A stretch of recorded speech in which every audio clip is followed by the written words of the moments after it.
வாலிபரே, கன்னிகைகளே, முதிர் வயது உள்ளவர்களே, பிள்ளைகளே, கர்த்தரை துதியுங்கள். கர்த்தருக்குள் பிரியமானவர்களே, உங்கள் அனைவருக்கும் இனிய காலை வணக்கங்கள். இன்றைய வேதவசன தியானத்திற்கென்று நாம் தெரிந்தெடுத்திருக்கும் வேத பாகமானது சங்கீதம் 145 14 கர்த்தர் விழுகிற யாவரையும் தாங்கி மடங்கடிக்கப்பட்ட யாவரையும் தூக்கி விடுகிறார். பிரியமானவர்களே, இன்றைய வேத தியானத்தின் தலைப்பு கர்த்தர் விழுகிற யாவரையும் தூக்கி விடுகிறார் என்பதே.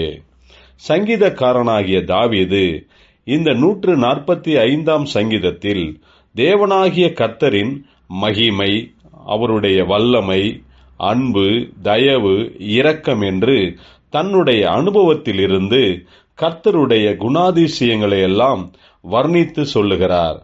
இன்றைய தியான வசனத்திலும் தாவீது எல்லா விதத்திலும் மனம் குன்றி போய் விழுகிறவர்களை, விழுந்து போய் கிடக்கிறவர்களுக்கு கர்த்தர் கொடுக்கின்ற ஆசீர்வாதமான ஆறுதலான வாக்குத்தத்தத்தை கொடுக்கிறார்.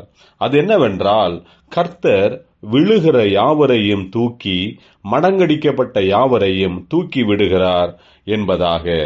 எந்த காரணமாக இருந்தாலும் மடங்கடிக்கப்பட்ட யாவரும் பயப்பட தேவையில்லை.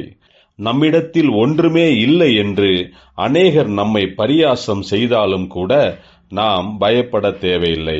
காரணம் என்னவென்றால், கர்த்தரோ மனம் நொந்து போய் விழுகிற யாவரையும் தூக்கி மடங்கடிக்கப்பட்ட யாவரையும் தூக்கி விடுகிறார், நிறுத்துகிறார், ஆசீர்வதிக்கிறார்.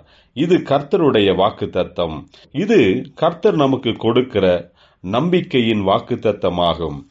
பிரியமானவர்களே, இந்த உலகத்தில் பலவிதமான சூழ்நிலைகளில் நமக்கு நிறையவே எதிர்ப்புகள், விரோதங்கள் என்று நாம் சந்தித்துக் கொண்டே இருக்கிறோம். அநேக சந்தர்ப்பங்களில் நாம் மடங்கடிக்கப்பட்டு பலகீனப்பட்டவர்களாக இருக்கும்போது நாம் மிகவும் அதிகமாக சோர்ந்து போய் விடுகிறோம்.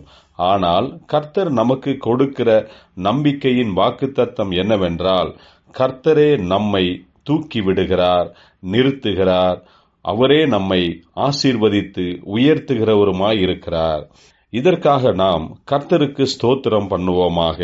கர்த்தரிடத்தில் நம்மை ஒப்பு கொடுப்போமாக. ஜெபிப்போம். ஜீவனுள்ள தேவனே, இந்த நாளில் நீர் எங்களுக்கு கொடுத்திருக்கும் நம்பிக்கையின் வாக்குத்தத்தத்திற்காக ஸ்தோத்திரம். நீர் எங்களை பலப்படுத்துவீராக, ஆசீர்வதிப்பீராக. இயேசு கிறிஸ்துவின் நாமத்தில் ஜெபிக்கிறோம் நல்ல பிதாவே. ஆமேன்.